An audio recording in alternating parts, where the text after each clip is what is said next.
We'd like to welcome you here tonight to our Reclaim the Night.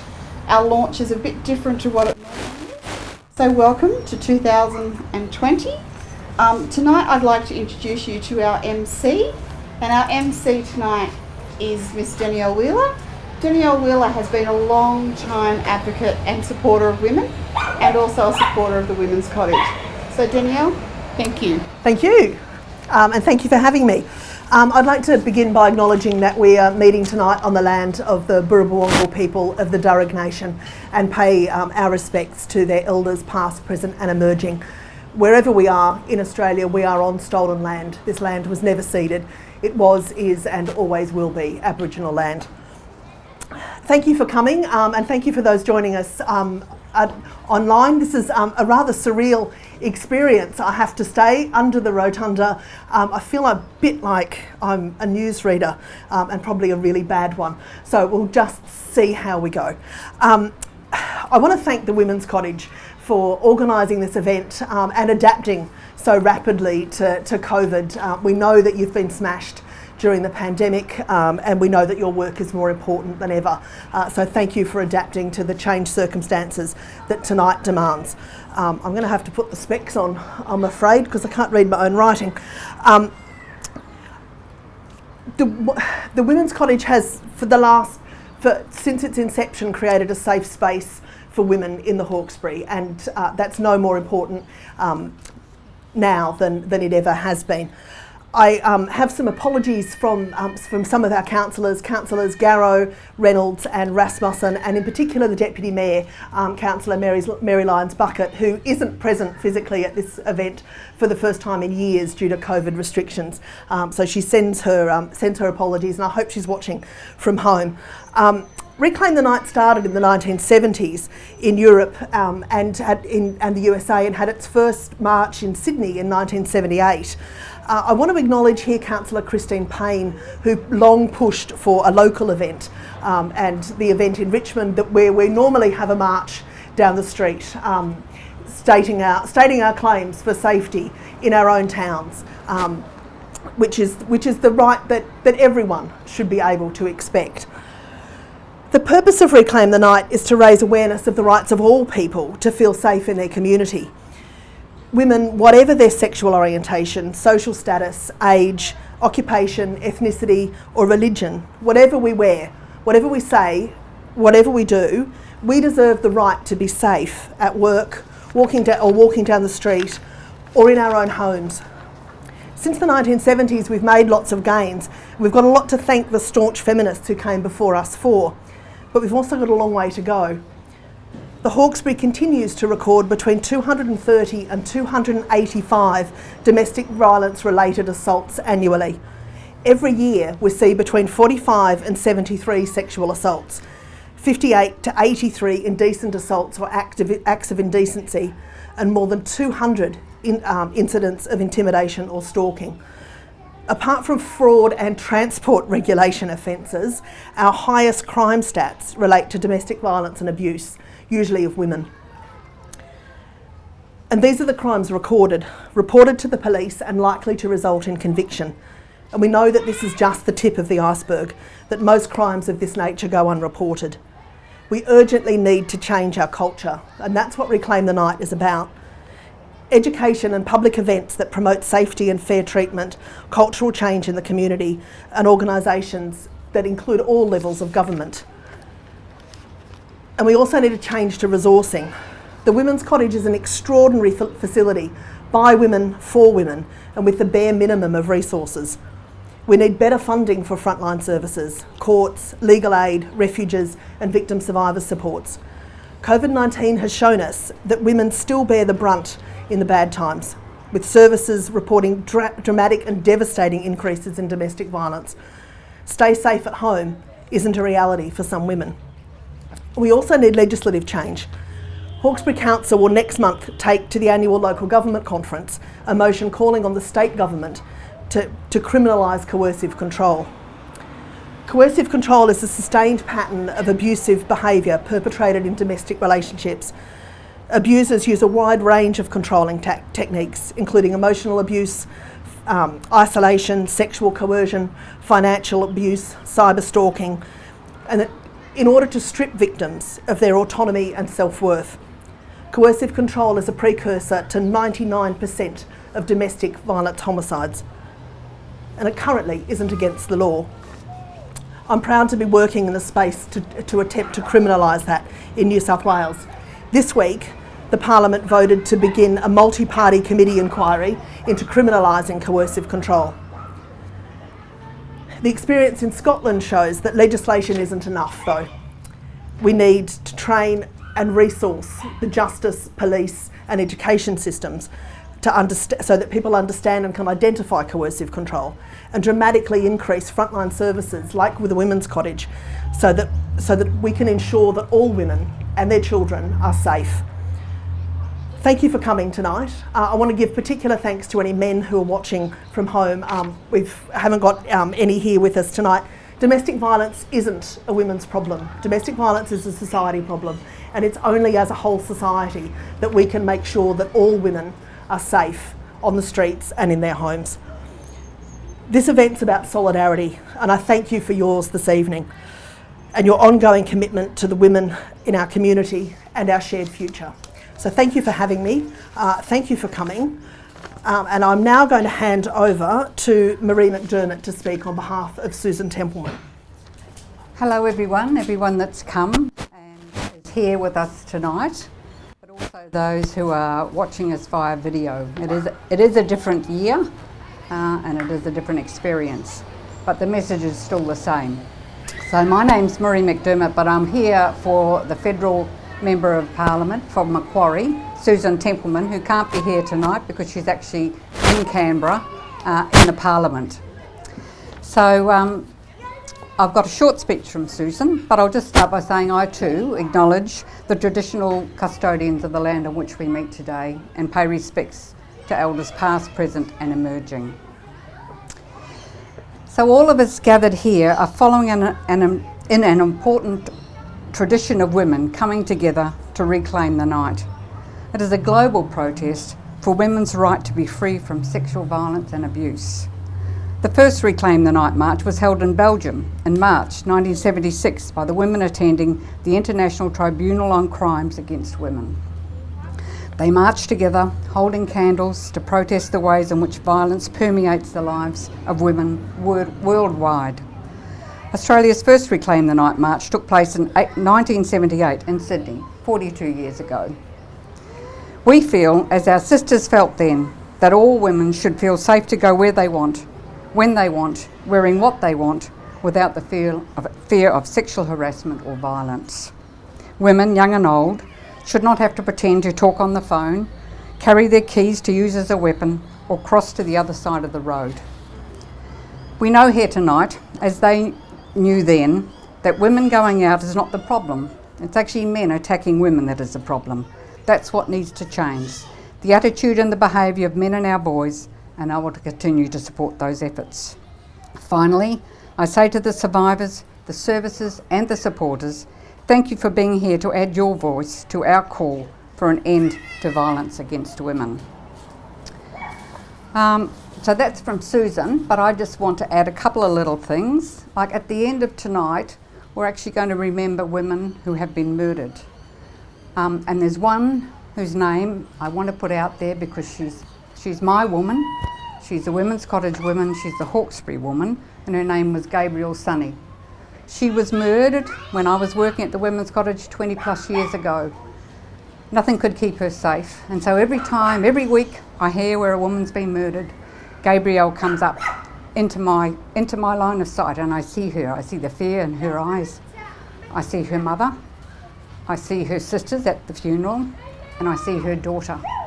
And I will never forget Gabrielle Sunny. I carry her with me in my heart and in my head for the rest of my days. She was our woman. So, thank you very much. I think we're now going to have some lovely music. We are. Don't go away because you've got the microphone. So we have to stand together. So we're now going to hear from Wild Honey, some fabulous local women who are going to entertain us for 15 minutes. And they're looking very surprised, which I think means that they didn't think they were quite on now. So we'll just wait while they get in place. I am the happiest girl in the world. Don't take my crown from me, 'cause I'm exactly what I wanna be. Don't take my dress from me, 'cause I wanna be pretty today. I take one step at a time. I don't cry. Well, what might be? Well, I just wait till I see it coming.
next song is called Wild in Me.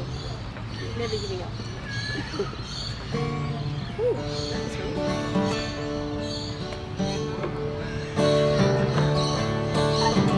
Peel back the layers of me. Let my soul fly free. Reason away the wind down from the hills. I found the courage to fly. I found the wings inside. Oh, please don't try to make me stay the same. Only way I can survive is just to close my eyes and let the wind carry me far, far away. I will preserve the wild in me,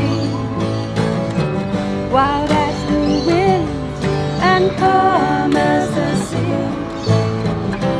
sweet as plums, strong as a tree.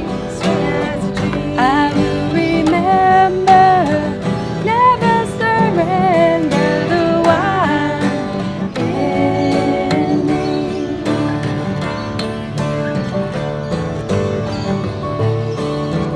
Have you ever loved someone so much, couldn't live without their touch, but you know to stay is the worst thing you could do? Funny once you get this high, how clearly you see the lies. Ooh, you've been telling yourself for years and years. Hell, I just ain't feared me. Well, I ain't flying free. Reliving their past years just keeping me down. I must preserve the wild in me, wild as the wind and calm as the sea, sweet as plums, strong as a tree.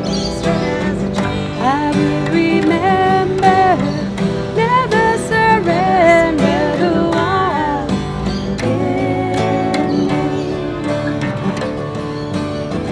I will remember, never surrender the wild in me.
Wild Honey, Robin, Danielle and Joe. And we're going to hear from Wild Honey again after this next segment.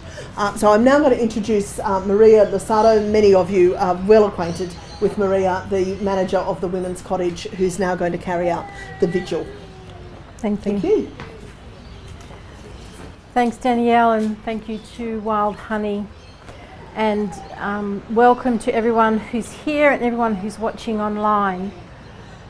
Before I start with the sombre job of reading you each name of each woman who's died in Australia this last year, I would like to also acknowledge that we're standing on Darug land and pay my respects to elders past and present.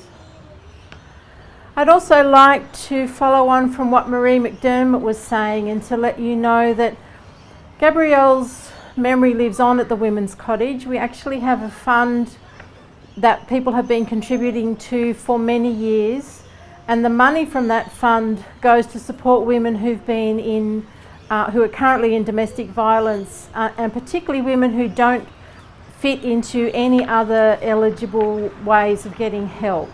So Gabrielle does live on with us at the Women's Cottage. I'm going to be reading out the names of women who have died by men's violence in the last 12 months. The information comes from the Counting Dead Women in Australia program as part of Destroy the Joint. So if you would like to know more about that, you can find them online. The first woman on the register of dead women this year is Kimberly McRae. Her age is not known, but she was from South Australia. Christine Neelian, 39, was also from New South Wales. Rukia Hadari was 20, and she was from Western Australia. Maud Stenbeck was 61, and she was from Victoria. Another woman whose name is not known, she was 42 years old and she was from New South Wales. She's the fifth woman on the list of women killed by violence. Nolene Dalzell was 49 and she was from Victoria. Alexis Parks was 50 and she was from Queensland. Hannah Clark, 31, and her 3 children, 3, 4 and 6, were from Queensland. Another woman whose name we don't know, she was 49 years old and she was also from Queensland. Anne-Marie Smith, 54, was from South Australia. Marie Collins, 67, was from Western Australia. Kim Murphy, 35, was from South Australia. And Leslie Taylor, 64, from Western Australia. Jacqueline Sturgis, 45, was from Queensland. Ella Price, 26, was from Victoria. Erlinda Songkyun, 69, was from New South Wales. Brittany Watson, 18, was from Western Australia. Another woman whose name we do not know was 65 and she was from Victoria. Again, another woman whose name we do not know, she was 44 and she was from Western Australia. Loris Puglia was 59 from Queensland. Kamaljit Didhu, 27, was from New South Wales. Karen Leake, 69, was from Victoria. Ruth Matafa, 22, was from New South Wales. Gabriella Delaney, was 20, and she was from New South Wales.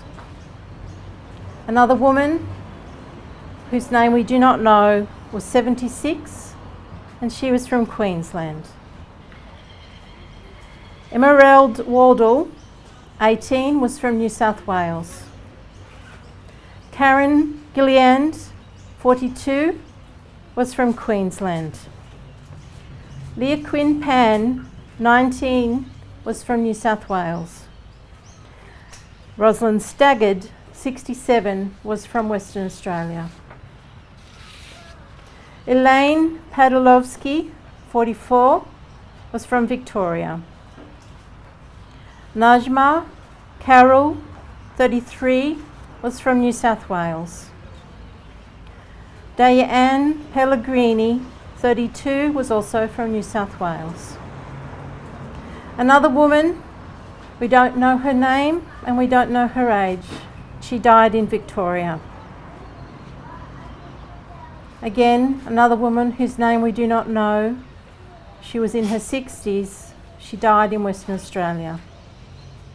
Aisha Batty, 31, died in Queensland.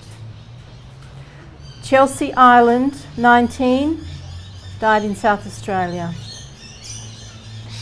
Another woman whose name we do not know. She was 60 years old and she died in New South Wales. Kate Bell, 31, died in Victoria. Sabah Hafiz, 23, died in New South Wales.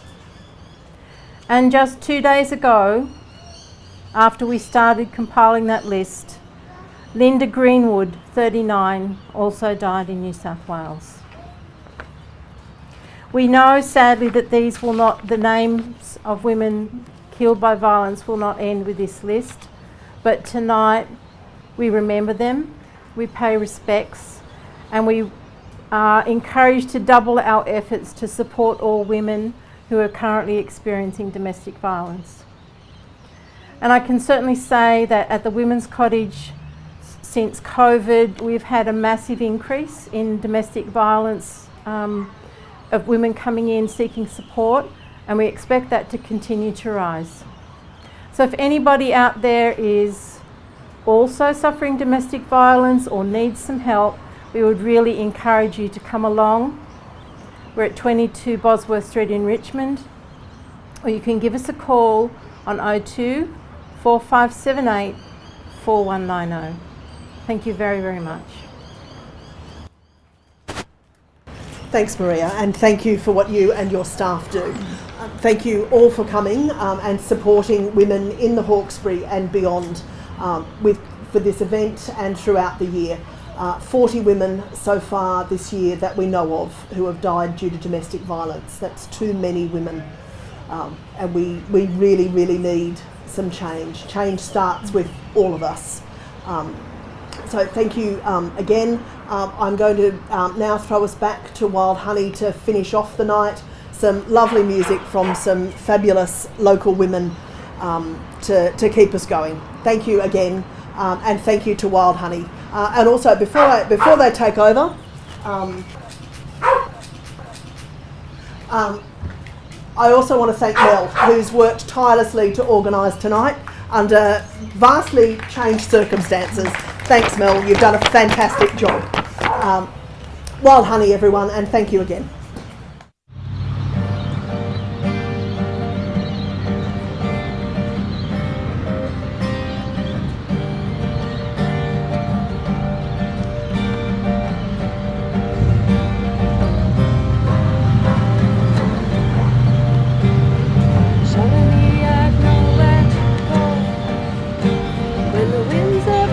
Won't cease their flow. When will the wastelands come?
letting us support this really important community issue. Thanks, Amy.